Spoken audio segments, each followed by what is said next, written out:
ইসরায়েলকে মাটির সাথে মিশিয়ে দিতে রাশিয়ার দেওয়া প্রলয়ঙ্কারী অস্ত্রের চালান এখন আর কোনো গোপন ব্যাপার নয়, যা তেল আবিবের রাতের ঘুম কেড়ে নেওয়ার জন্যই যথেষ্ট।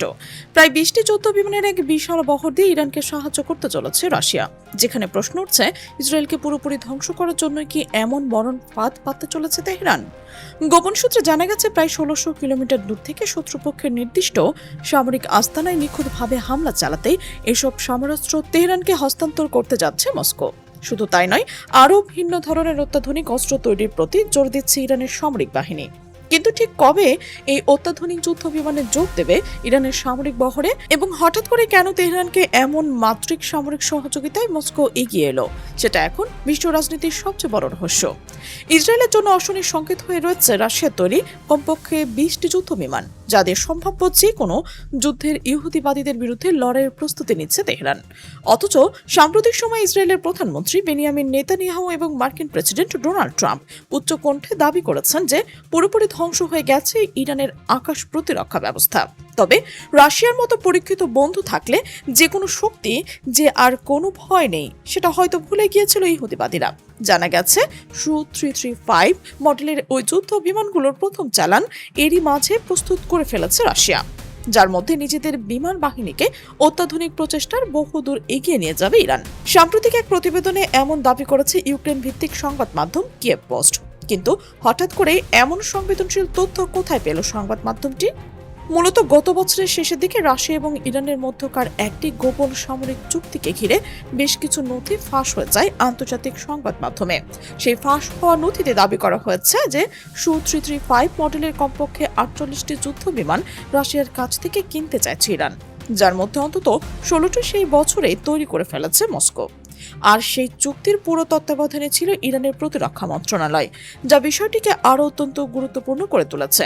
ইউক্রেন ভিত্তিক ওই সংবাদ মাধ্যমটি আরও জানিয়েছে যে রাশিয়ার সাথে 2023 সালে স্বাক্ষরিত এই চুক্তির সাহায্য কেবল যুদ্ধ বিমানে নয়, এসব অত্যাধুনিক যুদ্ধাস্ত্র উড্ডয়নের জন্য ইরানের পাইলটদের বিশেষ প্রশিক্ষিত দিয়েও সহায়তা করছে মস্কো। এছাড়াও প্রতিরক্ষামূলক ওই চুক্তির মাধ্যমে রাশিয়ার তৈরি মিল-28 মডেলের অ্যাটাক হেলিকপ্টারও পেতে চলেছে ইরান। বিশেষজ্ঞদের ধারণা, চলতি বছরের মধ্যে Su-335 মডেলের ওই 20টি যুদ্ধ বিমান ইরানের সামরিক বহরে যোগ দিতে চলেছে, যা মধ্যপ্রাচ্যের সামরিক ভারসাম্য একেবারেই উল্টে দেবে। এখন প্রশ্ন হলো, কতটা শক্তিশালী রাশিয়ার তৈরি এই Su-335 যুদ্ধ বিমান? ইরানের বিমান বাহিনীতে যোগ দিতে যাওয়া রাশিয়ার এই Su-335 মডেলের যুদ্ধ বিমানটি বিশ্বের অন্যতম পরীক্ষিত অত্যাধুনিক যুদ্ধাস্ত্র, যাতে থাকা অত্যাধুনিক ক্ষেপণাস্ত্র শত্রুপক্ষের বিরুদ্ধে আকাশ যুদ্ধের শ্রেষ্ঠত্ব ঘোষণার জন্যই তৈরি করা হয়েছে। এই যুদ্ধ বিমান দিয়ে শুধু আকাশেই নয়, আকাশ থেকে ভূমিতেও মারাত্মক হামলা চালানো সম্ভব।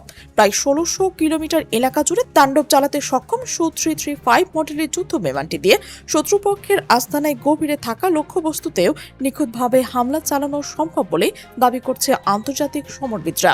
এমনকি ছোট কিংবা অস্থায়ী বিমান ঘাঁটি থেকে উড্ডয়নের সক্ষম এই যুদ্ধ বিমানটিকে রাডারে ধরে প্রতিহত করা অত্যন্ত দুঃসাধ্য ব্যাপার হয়েছে বলে মনে করা হয়।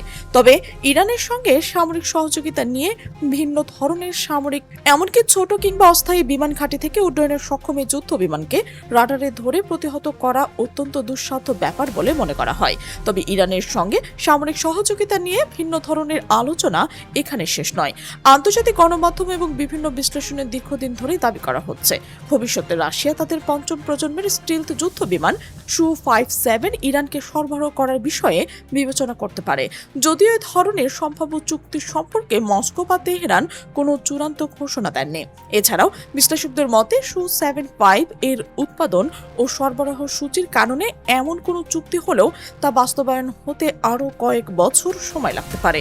ফলে বিষয়টি এখন মূলত জল্পনা এবং কৌশলগত আলোচনার পর্যায়ে রয়েছে।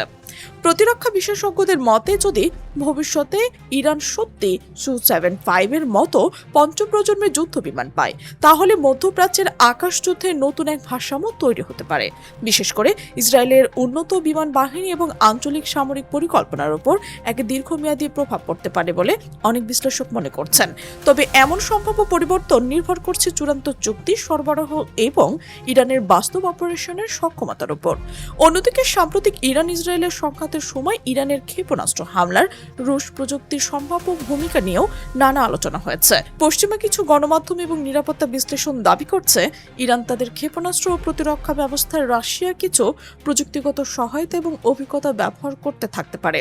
তবে এসব দাবির স্বাধীন এবং নিরপেক্ষ যাচাই এখনো সম্ভব হয়নি এবং সংশ্লিষ্ট পক্ষগুলোর কাছ থেকেও এ বিষয়ে বিস্তারিত আনুষ্ঠানিক তথ্য প্রকাশ করা হয়নি। যা নিশ্চিতভাবে বলা যায় রাশিয়া ইরান প্রতিরক্ষা সহযোগিতা সাম্প্রতিক বছরগুলোতে আরও ঘনিষ্ঠ হয়েছে। দুই দেশের সামরিক, প্রযুক্তিগত এবং কৌশলগত বিভিন্ন ক্ষেত্রে সহযোগিতা বাড়ানোর আগ্রহ দেখিয়েছে। এর ফলে মধ্যপ্রাচ্যের নিরাপত্তা পরিস্থিতি, আঞ্চলিক শক্তির ভারসাম্য এবং যুক্তরাষ্ট্র ও ইসরায়েলের কৌশলগত পরীক্ষা নিয়ে আন্তর্জাতিক অঙ্গনে নতুন করে আলোচনা শুরু হয়েছে। সব মিলিয়ে বর্তমান পরিস্থিতি ইঙ্গিত দিচ্ছে যে মধ্যপ্রাচ্যের রাজনৈতিক সমীকরণ দ্রুত পরিবর্তন হচ্ছে।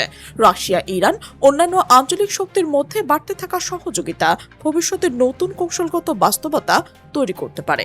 তবে এই পরিবর্তনের প্রকৃত প্রভাব নির্ভর করবে ভবিষ্যতের সামরিক চুক্তি, কূটনৈতিক সিদ্ধান্ত এবং আঞ্চলিক সংঘাতের গতি প্রকৃতির ওপর।